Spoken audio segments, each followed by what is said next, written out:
bienvenue dans le podcast Ohana Triathlon. Je suis Hermano et je serai votre hôte sur ce podcast.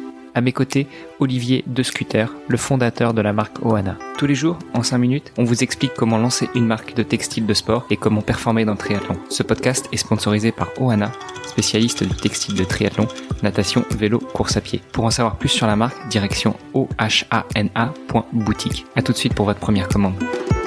Salut les sportifs, c'est Hermano. Aujourd'hui est un jour un peu spécial pour Ohana. Enfin, je dirais même que c'est le deuxième jour un peu spécial. Le premier, c'était le 24 novembre, qui était synonyme du lancement de la campagne Kickstarter de Ohana. Et aujourd'hui, eh bien, c'est le jour de clôture de cette campagne. Et évidemment, à mes côtés, j'ai toujours Olivier. Salut Olivier. Salut Hermano. Je suis effectivement très enthousiaste, très excité aujourd'hui, puisque c'est le dernier jour de la campagne. Clôture dans 3 heures. À l'heure d'enregistrement de ce podcast. Voilà, donc vous pourrez en déduire à quelle heure on enregistre aujourd'hui. Bon, il faut dire que Olivier, étant en télétravail sur d'autres latitudes, eh bien, nous avons un petit décalage horaire, donc j'avais pas envie de le faire enregistrer en plein milieu de la nuit pour lui. On a déjà essayé, il est pas très bien réveillé, donc on a préféré faire ça en journée, hein Olivier? Exactement. Pour clôturer cette semaine dédiée au triathlon, on voulait finalement reprendre un petit peu depuis le début et faire un épisode qui va nous permettre de voir un petit peu comment débuter dans le triathlon. On avait décidé d'aborder les sujets du temps et du budget, et puis peut-être de certains prérequis. Peut-être qu'on peut déjà partir d'une première chose, c'est on peut très bien débuter sur toutes les distances, mais aujourd'hui on va plutôt aborder la partie DO, donc courte distance ou distance olympique. Oui, je pense que c'est effectivement raisonnable pour quelqu'un qui souhaiterait débuter. Quand on parle de débutant ici, finalement ça reste quand même assez large parce qu'on va autant inclure la personne qui n'est pas forcément très sportive de base et qui va du coup se lancer un défi ambitieux et donc se lancer dans le triathlon sans vraiment de gros prérequis du point de vue physique. Et au même titre, on va aussi inclure des sportifs qui ne sont pas encore triathlètes, mais qui ont déjà une certaine condition physique et voire même déjà une expérience dans un des 3 sports, voire dans les 3 de manière individuelle. Là, en quelques minutes, on va avoir du mal à improviser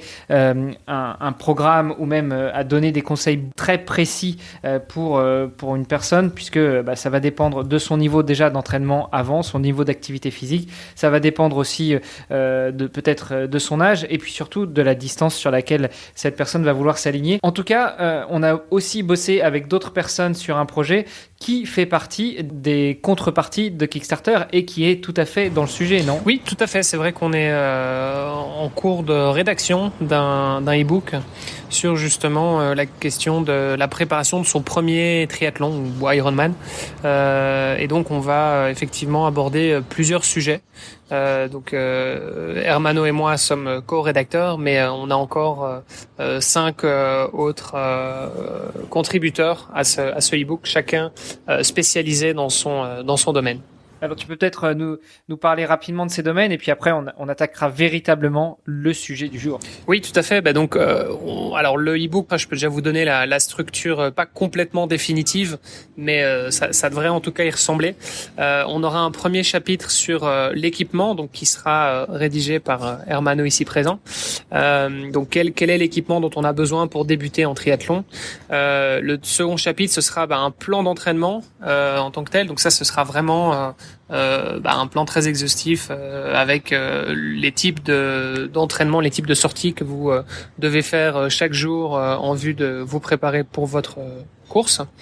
Le troisième chapitre, ce sera sur la prévention des blessures, qui lui sera rédigé par un ostéopathe qui est spécialisé justement dans les blessures des sportifs. On aura un quatrième chapitre sur la nutrition, donc qui lui sera rédigé par un nutritionniste du sport, bien évidemment. Quant à moi, je m'occuperai du cinquième chapitre sur la gestion du temps, parce que finalement, se lancer dans un défi en tant que triathlète, c'est aussi adopter un nouveau mode de vie. Ça veut aussi dire pas mal d'heures d'entraînement sur la semaine, puisque on a 3 disciplines dans lesquelles on doit se préparer, plus encore un petit peu de logistique. Donc voilà, il y a pas mal de petits trucs et astuces pour gagner du temps. On en a déjà parlé un petit peu dans les épisodes précédents. Mais donc on rentrera un petit peu plus dans le détail.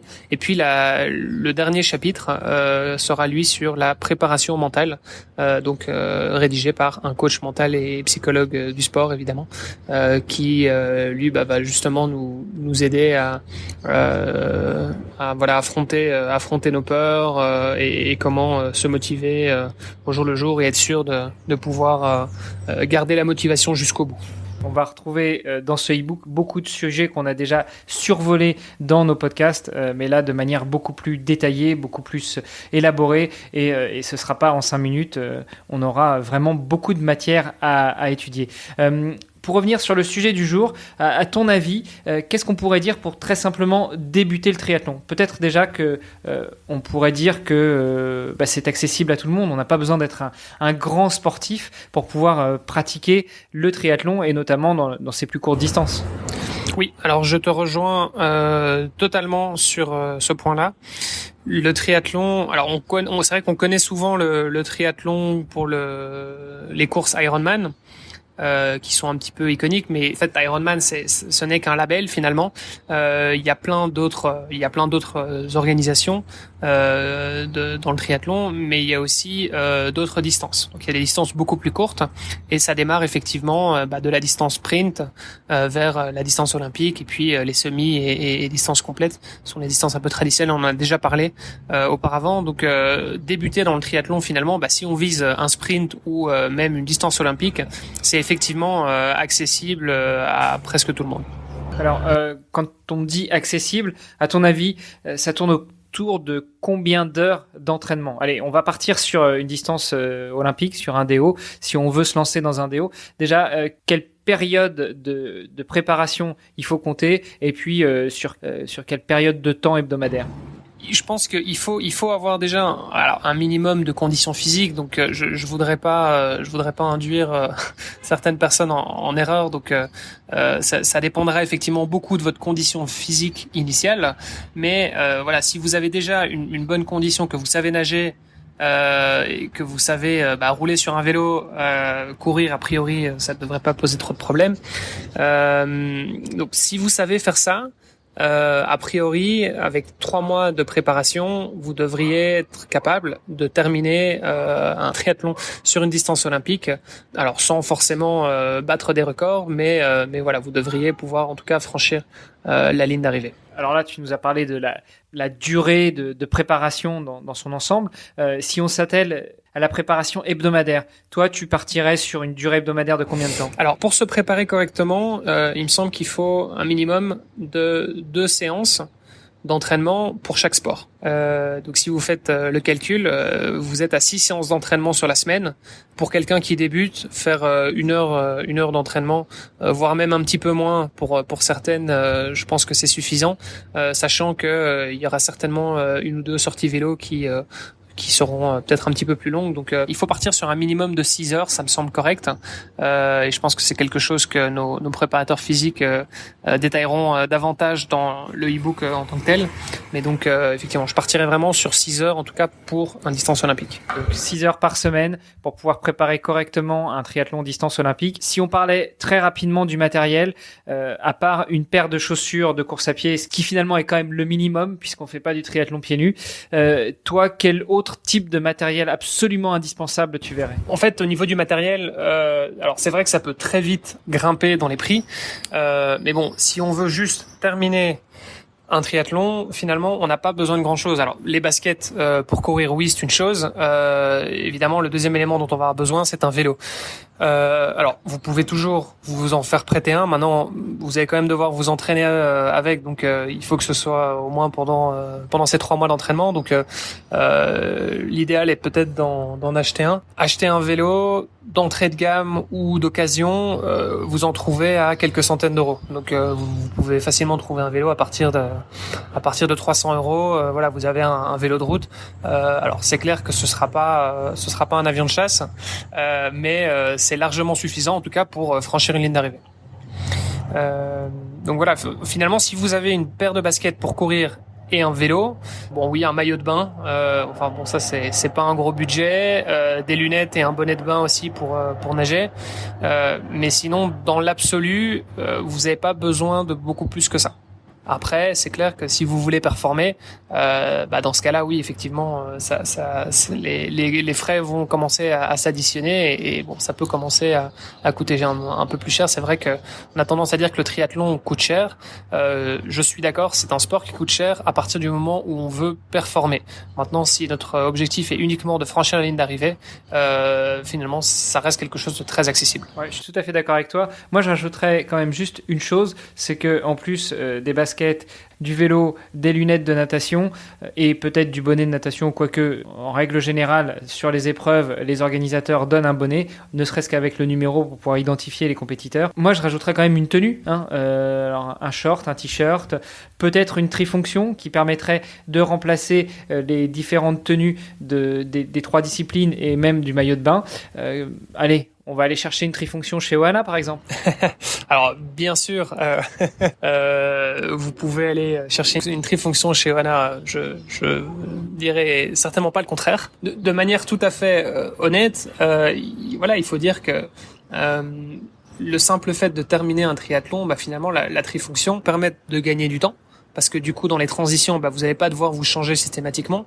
Elle va vous permettre d'être beaucoup plus aérodynamique. Elle va vous permettre d'avoir aussi certaines fonctionnalités, telles que des poches, potentiellement si vous êtes sur des distances un petit peu plus longues, pour pouvoir stocker une barre de céréales ou un gel, par exemple.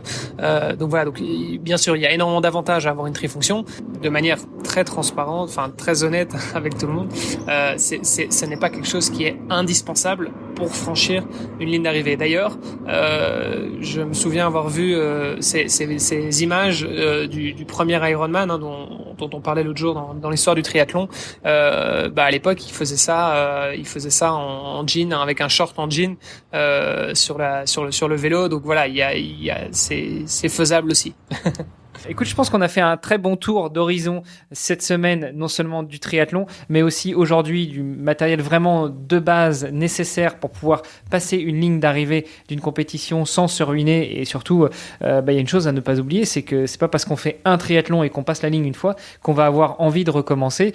Et donc, peut-être que ça vaut pas forcément la peine de tout de suite dépenser des 1000 et des 100 pour pouvoir s'adonner à un nouveau sport. Ce que je te propose, c'est qu'on se retrouve lundi prochain, comme toutes les semaines. On va prendre un petit week-end de break et lundi, on pourra justement débriefer sur la campagne Kickstarter qui se termine dans quelques heures et où on espère on aura réussi à atteindre le nombre minimum de 110 contributeurs. Ah écoute, j'espère. Là, on est pas loin, donc on va voir on va voir comment ça se passe là dans les prochaines heures. Il nous en manque 8.